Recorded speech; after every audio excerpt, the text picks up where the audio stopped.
जहां धर्म होता है, जहां धर्म का आचरण होगा, वहां स्वयं साक्षात परमात्मा पग पग में उस धर्म करने वाले धर्मात्मा पुरुष की रक्षा करते हैं। आज पांडवों को विजय मिली है। दुर्योधन अंतिम श्वास गिन रहा है, असहनीय पीड़ा है, न जाने कब प्राण निकल जाएं। सूर्य अस्त हो गया। सूर्य अस्त उपरांत गुरु द्रोणाचार्य पुत्र अश्वत्थामा अपने आप को छुपते छुपाते और दुर्योधन के पास पहुंचा। दुर्योधन के समक्ष हाथ जोड़ करके दुखी होकर के सांत्वना देते हुए अश्वत्थामा ने कहा, हे मित्र, धिक्कार है हमारे बल और पौरुष को कि आज हम सब के रहते हुए उन पांडवों को विजय प्राप्त हुई है। परंतु मैं आपसे वादा करता हूं,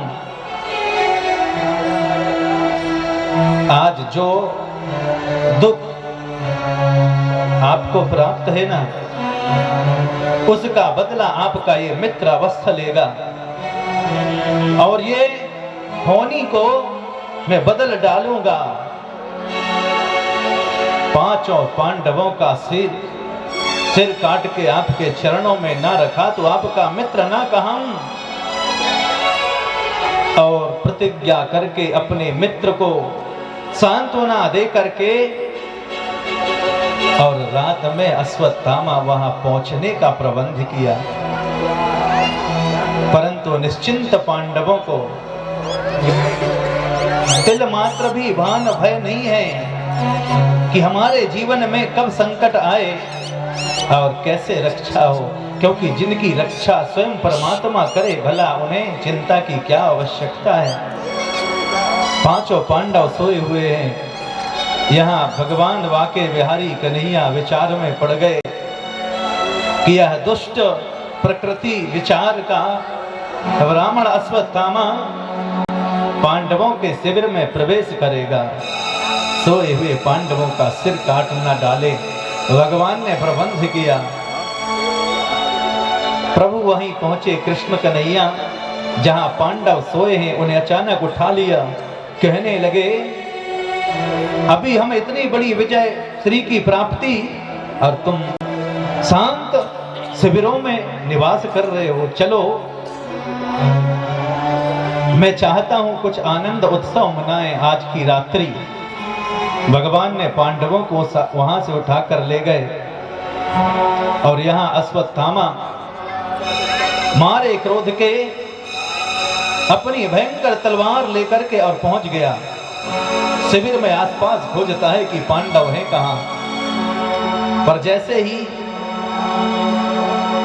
वह खोजते रहा परंतु कहीं दिखाई नहीं दिया। मात्र वहां द्रौपदी के 5 बेटे सोए हुए हैं, अभी कुमार अवस्था को हैं, अभी युवा अवस्था उन्हें है नहीं। परंतु आज क्रोध में अंधा हुआ दुशासन, क्रोध में अंधा हुआ, आज पागलों की भांति अपने मित्र के लिए यह अश्वत्थामा कुछ नहीं देख रहा है। तलवार से 5 के सिर काट करके और एक झोली में डाल लिया और मारे प्रसन्नता के चुपचाप वहां से शिविर से निकला है। जैसे ही दुर्योधन के पास पहुंचा, ठहाका लगा करके हंस पड़ा, मित्र, आज मैंने दिया हुआ वचन पूर्ण किया। आज तुम्हारे शत्रु पांडवों का नाश हो गया, आपको विजय की प्राप्ति हुई। दुर्योधन ने जैसे ही अश्वत्थामा की ये बात सुना, परंतु विश्वास ना हुआ। इतना बड़ा महाभारत का युद्ध हुआ, एक भी पांडव को हम मार ना सके, हमारे 99 भाई समाप्त हो गए। भला एकाध पांडव का ही सिर काट ले तो बहुत बड़ी बात, आज ये पांचों के सिर कैसे ला सकता है? अश्वत्थामा ने कहा, मित्र तुम्हें भरोसा नहीं है अपने मित्र पर? दुर्योधन ने कहा, भरोसा है, परंतु आज रात में अंधकार में उन्हें पहचान तो नहीं सकता देख करके, परंतु एक सिर मुझे रात में भी पहचान सकता हूं उसका, और वह भीमसेन का।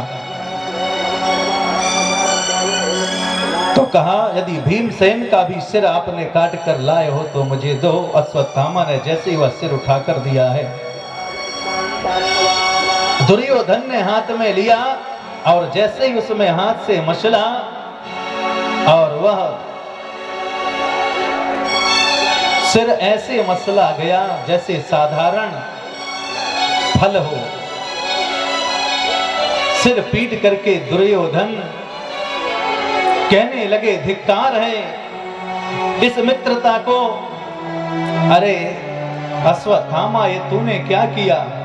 आज पहली बार दुर्योधन जैसे पापी का हृदय भी द्रवित हो गया है, आंखों से आंसू आ गए और दुर्योधन कहने लगा, हे मित्र, ये मित्रता नहीं है। अरे इसमें तो ये शत्रु भी इतना बड़ा पाप नहीं कर सकता। आज तुमने जिन 5 के सिर काट कर लाए हो, जिन्हें पांडव समझते हो, वो पांडव नहीं, बल्कि ये पांडवों के ही बेटे हैं जो द्रौपदी से उत्पन्न हैं। तुमने द्रौपदी के 5 बेटों का हत्या किया है। अरे मित्र अश्वत्थामा, अब तो मैं जितना मेरे युद्ध में पराजित होने का दुख नहीं, उससे बड़ा दुख तो तुमने मुझे आज प्रदान किया। ये अबोध बालकों को मार करके अब तो अश्वत्थामा के पैरों तले जमीन खिसक गई। यदि पांडव जीवित बचे हैं तो फिर तो मेरा जीवन बचना मुश्किल है। अश्वत्थामा को पड़ी अपने प्राणों की बचाने की। वहां से अश्वत्थामा विचार करके और तुरंत भागता है। कहीं सुबह हुआ और द्रौपदी ने कहीं देख लिया, उसके बेटों को मैंने निरपराध वध कर डाला है, अब तो मुझे भाग जाना चाहिए। अश्वत्थामा वहां से भागता है और परम दुखी होकर के अंत में अपने आप को धिक्कारते हुए दुर्योधन के प्राणांत हो गए। सूत जी कहते हैं, सोनक ऋषियों, आज जैसे ही द्रौपदी ने आकर के अपने बेटों को देखा तो सिर 5 के नहीं हैं। आज एक माँ के सामने उसके 5 बेटे जिनके सिर कटे हुए हैं, द्रौपदी का हृदय भी द्रवित हो गया। आश्चर्य से चकित हो गई, कुछ समझ नहीं पा रही, एकदम सिर पीट करके और चिल्लाती है। आवाज सुन करके 5 पांडव दौड़कर आ गए। सामने द्रौपदी रोती बिलखती हुई कहने लगी, आज मैं अपने प्राणों को कैसे रोक सकती हूँ? आज मेरे 5 बेटे नहीं हैं, अब मैं भी जीवित नहीं रह सकती। सिर पीट करके और प्रलाप करने लगी। 5 पांडव भी आश्चर्य से देख रहे हैं, किसी के कुछ समझ में नहीं आ रहा। अपार दुख है, सन्नाटा छा गया, किसी के कुछ समझ में नहीं आ रहा है। उसी समय जैसे ही इन्हें ज्ञात हुआ कि ऐसा कृत्य कौन करेगा, सिवा अश्वत्थामा के कोई हो नहीं सकता, क्योंकि सब तो मारे गए हैं, कोई बचा ही नहीं। समझते देर ना लगी, भगवान ने भी जैसे ही संदेह उत्पन्न हुआ सबके बीच में कि कहीं अश्वत्थामा तो नहीं हो सकता, भगवान ने इशारा किया कि होगा तो उसी का काम। तो अर्जुन ने उसी समय अपने रथ में अपना गांडीव धनुष रख करके और चढ़ गए। कहने लगे, हे कन्हैया, आज आपको पुनः सारथी के रूप में मेरा रथ संभालना पड़ेगा। तो भगवान रथ में आरूढ़ हुए हैं। आज अपने प्राणों को बचाने के उद्देश्य से भागता हुआ अश्वत्थामा गिरता उठता और भागे जा रहा है। पीछे से अर्जुन के रथ की आहट सुनाई दी। अश्वत्थामा घबरा गया है। तब तो अर्जुन पर ब्रह्म अस्त्र का प्रयोग किया, इसे यहीं समाप्त कर दूंगा। और ब्रह्म अस्त्र एक ऐसा अमोघ अस्त्र है, उसका कोई काट नहीं है। ब्रह्मास्त्र के चलते ही अर्जुन कहने लगे, हे प्रभु मेरी रक्षा करो। अश्वत्थामा के द्वारा छोड़ा हुआ यह ब्रह्मास्त्र मुझे जला करके समाप्त कर देगा, मेरी रक्षा करो प्रभु। तो भगवान मुस्कुराए, कहते हैं, अर्जुन भयभीत होने की आवश्यकता नहीं, तुम भी अपना ब्रह्मास्त्र का प्रयोग करो। ब्रह्मास्त्र का जैसे ही प्रयोग किया, तीनों लोकों में उन दोनों ब्रह्मास्त्रों का तेज मानो जला करके भस्मीभूत कर डालेगा। ऐसा भयंकर तेज की ज्वालाएं निकली। तुरंत भगवान ने इशारा किया कि ब्रह्मास्त्र को वापस ले लो अर्जुन। ब्रह्मास्त्र से ब्रह्मास्त्र दोनों मिले, शांत हुआ। अश्वत्थामा ब्रह्मास्त्र को चलाना जानता है, परंतु वापस करना नहीं जानता। परंतु आज अर्जुन पर गुरु की परम कृपा है। गुरु अपने शिष्य के उत्तरदायित्व में सफल होते हैं। संसार में गुरु का स्थान इसलिए ऊंचा है, भगवान से भी बढ़कर के गुरु का स्थान दिया गया। और उसका मात्र कारण यह है कि यदि भगवान हम पर कृपा करें तो भगवान हमें सब कुछ दे सकते हैं, परंतु भगवान नहीं बना सकते। परंतु गुरु यदि कृपा करता है तो अपने शिष्य को भी गुरु बनाने में सामर्थ्य रखता है, अपने शिष्य को भी गुरु बनाते हैं। जो भगवान नहीं कर सकता वह गुरु अपने शिष्य के लिए करते हैं। अपने पुत्र अश्वत्थामा को वह विद्या ना प्रदान की वापस लेने की, परंतु अर्जुन को उस योग्य समझ करके और प्रदान किया। यही महत्वता है। आज वही दोनों ब्रह्म अस्त्रों को, तेज को स्वयं अर्जुन ने अपने मंत्रों के द्वारा आवाहित करके और शांत किया है। और तुरंत अश्वत्थामा को बांध लिया और रथ में लाकर के रस्सी से बांधकर घसीटते हुए, और जिस समय वहां जहां पर दुख का पहाड़ टूटा हुआ है, द्रौपदी के शिविर में बांधा हुआ घसीटते हुए और अश्वत्थामा को लेकर के पहुंचे। द्रौपदी की नजर पड़ी। जैसे ही नजर पड़ी है, द्रौपदी के सामने अर्जुन ने कहा, हे द्रौपदी, तुम्हारे पुत्रों की हत्या करने वाला हत्यारा तुम्हारे सामने है। इस पापी को क्या दंड दूं, कैसे मृत्यु दंड दूं? तुम जैसा कहोगी मैं वैसा ही करूंगा। इसे कैसी मौत दूं, जल्दी कहो द्रौपदी। द्रौपदी कहने लगी, मुच्यता मुच्यता मैव ब्राह्मणो नितरां गुरुः। मुच्यता मुच्यता, इन्हें छोड़ दो, इन्हें छोड़ दो।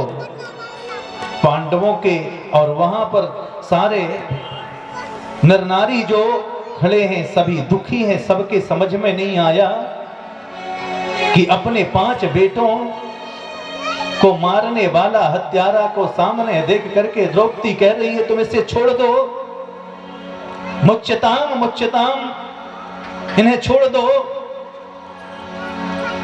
ब्राह्मणा नितरांगुरु, कारण द्रौपदी कहने लगी,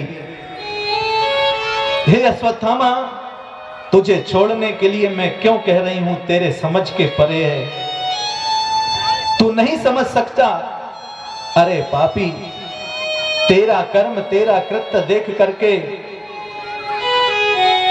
तो कहा, मेरा मन करता है मैं स्वयं अपने हाथों से तुझे मृत्यु दंड दे सकती हूं। पांडवों ने कहा, तो फिर क्यों दंड नहीं देना चाहती द्रौपदी? द्रौपदी कहती है,